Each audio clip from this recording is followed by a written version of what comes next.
Guys আজকে আমাদের ঢালাই পড়বে, তো ছাদ হবে আজকে আমাদের। তো সেই জন্য কি কি রান্না হচ্ছে দেখো। আসসালামু আলাইকুম, আমি সোমা তোমাদের সঙ্গে নিয়ে চলে এসেছি একটা নতুন ভিডিও নিয়ে।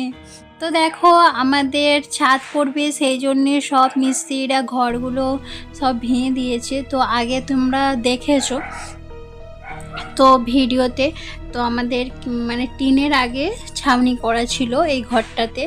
এখন এই মিস্ত্রিরা সব কাজ করে, আর এখানে 3টে মিস্ত্রি আছে, এনারাই মানে টুকটুক করে কাজ করে কাঠ ফাট মেরে আর এখন হচ্ছে পাইপ ফেলছে। তো কালকেই হবে, ছাদ পড়বে। তো সেই জন্যে আজকে সারা দিন ধরে সব মিস্ত্রিরা খুবই ব্যস্ত। দেখো এদিকে ওই যে পাইপ ফেলছে, ওইদিকে অন্য মিস্ত্রিরা এসে এগুলো সব কি জয়েন করছে। আর তারই ফাঁকেতেই আমার চোখে পড়লো যে দুটো সুন্দর সুন্দর পাখি এসে বসে আছে।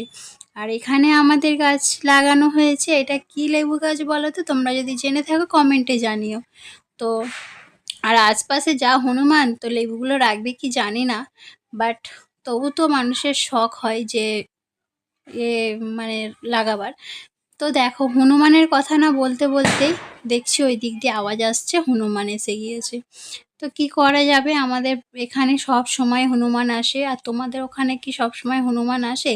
কার কার এলাকায় মানে বাড়িতে প্রতিদিন হনুমান আসে, তো কমেন্ট করে জানিও তোমরা।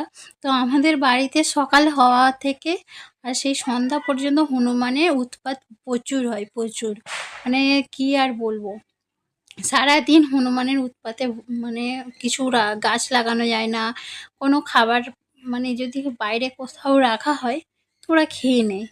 আর সব সময় দরজা দিয়ে রাখতে হবে, আর দরজা যদি খোলা থাকে বাট বাবারই সঙ্গে সঙ্গে এসে যাবে। সেই দিকে দেখো হনুমানগুলো বসে আছে।